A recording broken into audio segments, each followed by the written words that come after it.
चले भाई, तो पूरी चढ़ाई है, अभी रेडी हो जय बोले बाबा जी। जय हो माता रानी, जय हो बोले बाबा।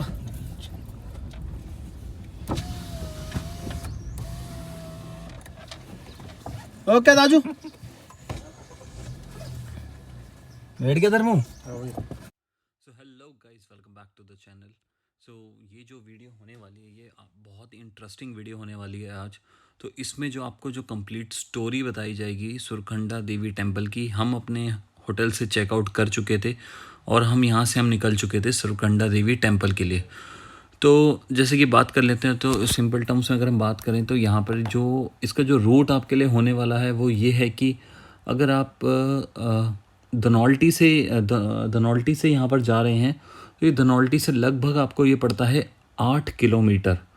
और वहीं पे अगर आप चंबा के आसपास जाते हैं तो ये पड़ेगा 22 किलोमीटर। तो बहुत ही सिंपल रूट आपके लिए रहने वाला है। तो आप अगर दिल्ली से आते हैं तो दिल्ली से आप पहले धनौल्टी आएंगे और धनौल्टी से ये आपके लिए 8 किलोमीटर्स का ये आपको रास्ता पड़ेगा। और अगर इसके ट्रैक की बात कर लेते हैं तो जो इसका ट्रैक रहने वाला है वो लगभग अराउंड 3 किलोमीटर के आसपास का इसका ट्रैक है। और ये मैं आपको पहले ही बता देता हूँ कि जो ट्रैक रहने वाला है ये आपका कम्प्लीटली स्टीप होगा। तो उसी तरीके से आप प्रिपेयर करके आना। और ऊपर अगर आप सुबह के टाइम जाते हैं तो शॉप ओपन नहीं मिलती, बट यस मिड वे में आपको एक शॉप मिलेगी। जब अगर आप 10 बजे के बाद वहाँ ऊपर जाएंगे तो एक शॉप आपको वहाँ मिल जाएगी। और जैसे ही आप टेंपल पे पहुँच जाते हैं, मंदिर पर आप पहुँच जाते हैं, तब आपको एक शॉप वहाँ पे प्रॉपर आपको खाने की सुविधा प्रोवाइड करी गई है।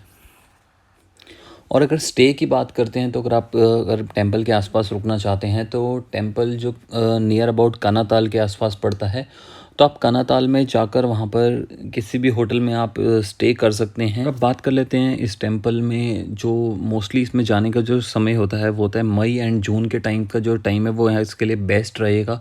और मोस्ट ऑफ द टाइम ये फॉग के अंडर कवर होता है। तो चलिए अब ज़्यादा देर नहीं करते हैं, हम टेंपल की तरफ चलते हैं। टैक्सी लाइट है,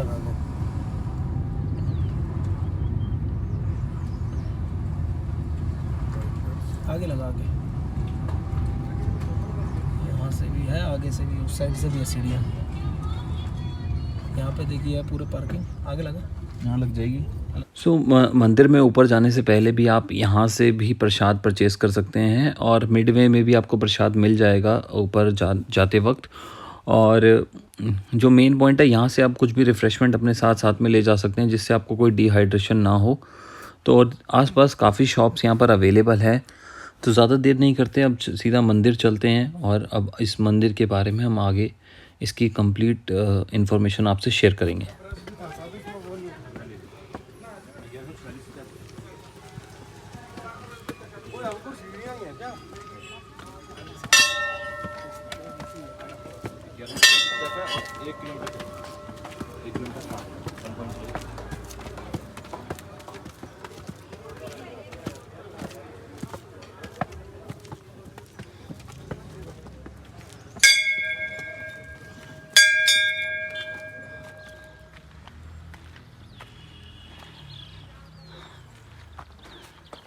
अरे इनका रोज का होती दे दी थी उसमें।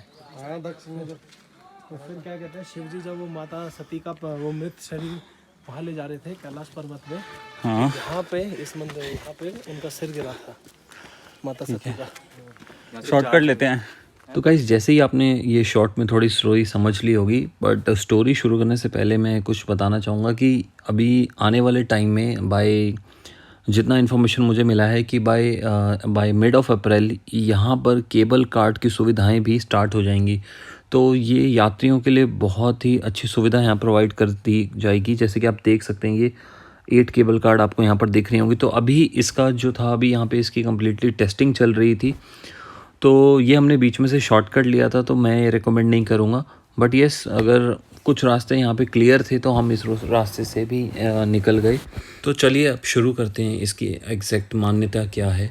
तो कुछ मान्यताओं के अनुसार यहाँ पे ये था कि जब हिमाचल के राजा दक्ष ने कनखल में यज्ञ का आयोजन किया तो अपने दामाद भगवान शिव को निमंत्रण नहीं भेजा। ऐसे में दक्ष की बेटी और भगवान शिव की पत्नी देवी सती नाराज़ हो गई। तो अपने पति के अपमान के आहत में माता सती ने राजा दक्ष के यज्ञ में आहुति दे दी थी। इससे भगवान शिव उग्र हो गए। उन्होंने माता सती का शव त्रिशूल में टांग कर आकाश भ्रमण किया। इस दौरान 9 स्थानों पर देवी सती के अंग धरती पर पड़े। वह स्थान शक्तिपीठ कहलाए। सो उनमें से ये एक स्थान था जहाँ पर माता सती का सिर गिरा था, और फिर वह स्थान माता सुरखंडी देवी कहलाया। और माना ये भी जाता है कि जब देवताओं को हराकर राक्षसों ने स्वर्ग पर कब्जा कर लिया था, ऐसे में देवताओं ने माता सुरकंडा देवी के मंदिर में जाकर प्रार्थना की और उनके राज्य उनको वापस मिल गए और उनकी मनोकामना पूरी हुई और देवताओं ने राक्षसों को युद्ध में हराकर स्वर्ग पर अपना आधिपत्य स्थापित किया। सो गाइस, ये यहाँ की कंप्लीट स्टोरी थी। तो अगर आप कुछ एक्स्ट्रा जानते हैं तो आप प्लीज़ कमेंट में बताएं। और ये इसका जो हमने यहाँ पे परिक्रमा करी थी इस मंदिर की, तो ये इसका कम्प्लीटली व्यू था। और साथ ही साथ मैं अभी आपको दिखाऊंगा कि इसी के जो मंदिर के बिल्कुल बैक साइड में आपको एक प्रॉपर कैंटीन भी मिल जाएगी। अगर आप आपको खाना है या कुछ भी आपको खाने से रिलेटेड ज़रूरत है, ये देखिए। तो ये शॉप्स ये मंदिर में बिल्कुल टॉप पर आपको अवेलेबल है। तो जो मेरा यहाँ पे कहना है कि आपको कोई भी हर सुविधा यहाँ पे प्रोवाइड करी जाती है। और जब हम यहाँ से वापसी के लिए अपने घर के लिए निकल गए तो बेसिकली हम यहाँ पर लोगों को मोटिवेट भी कर रहे थे कि हो जाएगा, ट्रैक इतना स्टीप नहीं है। तो अगर आप भी ऐसी जगहों पे जाते हैं तो आप भी दूसरों को मोटिवेट कर सकते हैं और उनको हेल्प कर सकते हैं किसी भी तरीके से, या उनको किसी को वाटर की ज़रूरत है या कोई भी हेल्प किसी को चाहिए तो आप उनको यहाँ पे रास्ते में मोटिवेट करते हुए और भगवान शिव को याद करते हुए आप बहुत आसानी से अपने इस रूट को कवर कर सकते हैं। तो गाइस, वीडियो देखने के लिए बहुत बहुत शुक्रिया। प्लीज़ चैनल को सपोर्ट करें, प्लीज़ चैनल को सब्सक्राइब कीजिए। Thank you for watching the video.